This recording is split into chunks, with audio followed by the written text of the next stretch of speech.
বরং ফিরআউনকে ধাওয়া দিয়েছে নীল নদের মধ্যে। আল্লাহ রাব্বুল আলামিন সহ্য করতে পারেন নাই।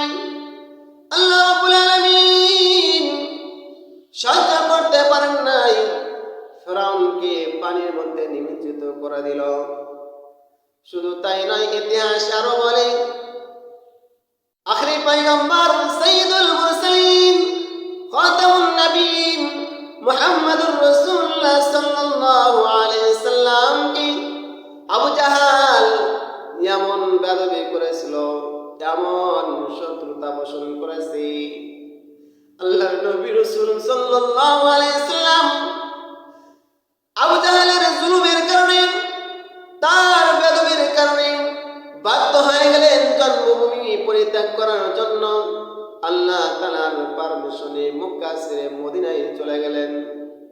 আল্লাহর নবী মক্কা থেকে মদিনায় চলে যাচ্ছেন।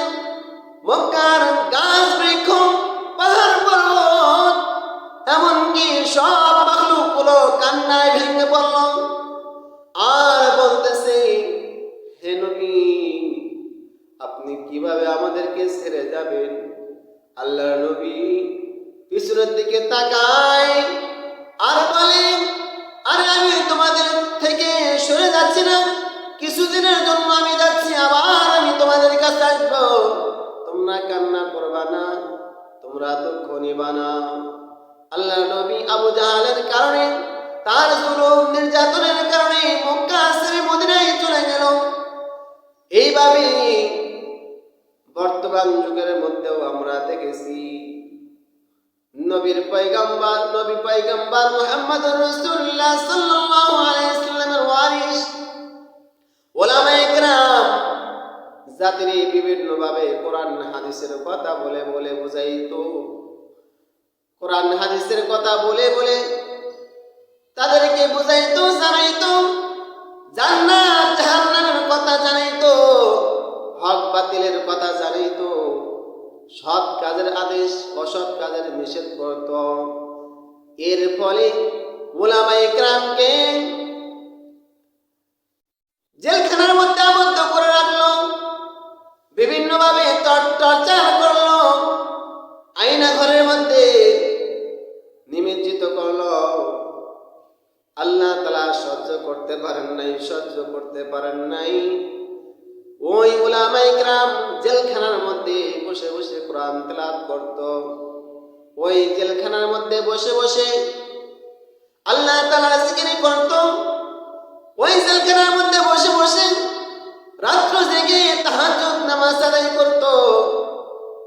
আল্লাহ তাআলার দরবারে ফরিয়াদ করার কারণে স্বৈরাচারী বাদশাকে আল্লাহ তাআলা সরাইলেন, জালেম বাদশারে সরাইলেন।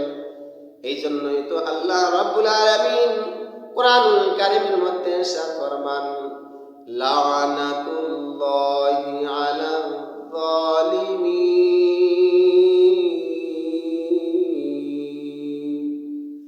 আমার মুসলমান ভাইরা, আমরা তো উলামায়ে কেরামকে দেখতে পারি না, উলামায়ে কেরামের কথা শুনতে পারি না, কোরআন হাদিসের কথা শুনতে পারি না, কিন্তু আল্লাহ তাআলা কিন্তু সাক্ষী দেন উলামায়ে কেরাম একমাত্র আল্লাহ তাআলাকে ভয় করে, আল্লাহ তাআলাকে ডরায়।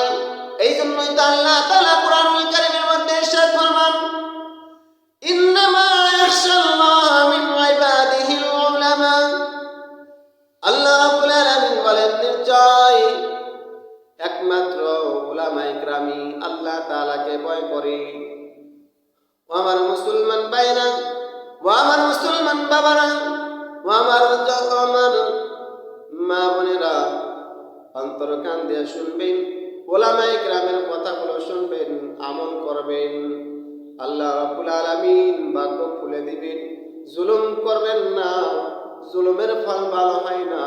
আমরা স্বচক্ষে দেখেছি জুলুমের কারণে আল্লাহ তাআলা এমন লাঞ্ছিত অপদস্থ করেন যা সহ্য করার মতো নয়।